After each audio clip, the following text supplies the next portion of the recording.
Hey, what's going on, guys? This is CJ. Thank you so much for tuning in. I actually got myself a Ninja. I got another bike here, which I completely tore apart. I don't know. That probably didn't help at all. But I bought it under the idea that the bike was okay, but it needed a few things. It was a theft bike. Someone stole it and ripped into it. And then the guy told me that he didn't know anything about it, blah, blah, blah. He owned it for like 2 weeks. And I find it really hard to believe that someone owns something like this for X amount of time and then doesn't do anything to it. Doesn't even try to start it. He said he didn't even try to start it, but I think that is BS. So, I'm here. Right here. It is completely torn apart. I ran the bike. I got it all started when I got home.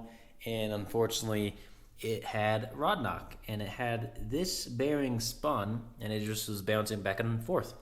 And I can't, for the life of me, find anything about Ninja 400s. This is a 2019. And I can't find rebuilds or anything, no videos on talking about this stuff. So this kind of sucked. This is how I went about it. There's probably a better way to do it. Who knows? But this is my first bike building, and I'm sure there'll be more. So this is the crankshaft. You connect the piston connecting rods on here. There you go. And that just goes here. So that spun, and it just was like bouncing back and forth if you didn't know what that meant. So that is really bad. It was a really loud noise. It just was not good. So I took the whole thing apart. Kind of was sucky that it was the rod knock and not literally anything else. The head is good. Everything else is good. But tore this whole thing down. I've never torn one down before. Never. My first engine build, which was this little guy. And it was honestly really fun. And I'm not even done yet, as you can see. But instead of getting this machined, I just didn't know if that was like the thing to do or not. So I just bought a new one. Luckily, I found one on eBay. Some guy was parting it out. A 2020 Ninja 400 with 700 miles or something like that. It was crazy low, and I don't even know if that's true or not. But that's what I bought. It was $200 or $250. A brand new one I think was $800, or was it $1,300? It was one of the two. It's kind of wicked. And then I bought these pistons. From the same guy that was in the same bike, and the rods. I bought the rods because I thought it would be a good idea. One rod was bad, so I was like, whatever, I'll just buy new ones. And I bought the rods that fit that crank, so I was hoping that like it would fit pretty well.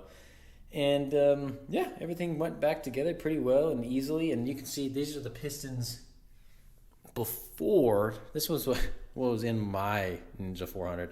That's pretty wicked. And honestly, I think these are just fine. If you cleaned them up, they would probably be perfectly fine. They just have a lot of carbon buildup. And yeah, so far so good. I put new rings on, and rings and everything. I have like all these diagram crap that I had to look up.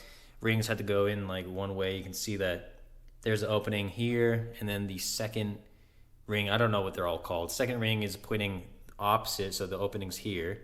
And then I think this oil push out rings right here. The one is faced back, and then the other two is faced one here and one here. So it's kind of weird how everything kind of goes together, but honestly, I couldn't find anything. I had to search Google like a crap load, and finally found this service manual, which was I think $25. It was not put together well. I mean, it was just a bunch of photos. They said PDF, but it wasn't. And then, this is called, if you guys ever are looking for it, this is called the filter oil. All right, not oil filter, it's the filter oil. You could probably look up oil pickup and maybe it'll come up, but technically the name is filter oil. I know, it's very, very odd, but mine was all clogged up. There's like a mesh in there with metal, so I thought I would just buy a new one instead of cleaning it. That was $15. And then, the pistons, I think the pistons and the rods were $200. And then miscellaneous crap. I do have this gasket kit, which I found on eBay for $30 from China. It took a long time to get here, but it was definitely 100% worth it. And yeah, so basically that's what's going on so far. I kind of just wanted to document it a little bit. It took a long time to get to this point mostly because of parts. It's one thing I just didn't know what it was, what to order, type of size it was, and it was honestly really difficult. Because it's out, I mean, I could tell you guys that later if you guys ask, but so this was laid down too, so I had to buy new levers, and they're actually really cool. This is from Amazon, cheap. I think it was like, I don't know, I want to say $40. And then I forgot what these are called. I think they're just called Handlebar Caps, I think, and they just said Ninja on them. So I was like, all right, cool.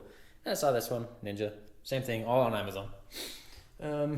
It's not, stuff like this, not a big deal to me because it's not really a moving part. And same as these, like it's just a lever. Like it kind of looks cheap sometimes, but honestly, it's just a lever. Something like a piston or something I want to cheap out on. And yeah, I mean, I bought a bunch of tools, by the way. This guy right here, I think it is this guy. No, that one's the big one. This one. This is a lifesaver. This was on Amazon. 35 millimeter, by the way. All right, 35. That one's 38. 35 actually screws on. Oh, well, you get the idea. It screws on here. And you get to pull off the pulley, or I think it's called the charging pulley or something like that. It's for the alternator. I forgot the name already. But basically, yeah, you can take it off. Anywho. Oh, easy now. Anywho, yeah. So that's my journey so far. It's going to be dark, but hope you guys enjoyed it. I just wanted to kind of document it a little bit, just for fun. If you guys have questions about the Ninja 400, then let me know. I've done a lot of research for them, and I'm hoping to actually do some type of forge internals or something. It would be really cool. Maybe even an overbore would be fun. But yeah, let me know, guys. Hit that like button down below, subscribe for more, and I'll see you in the next one.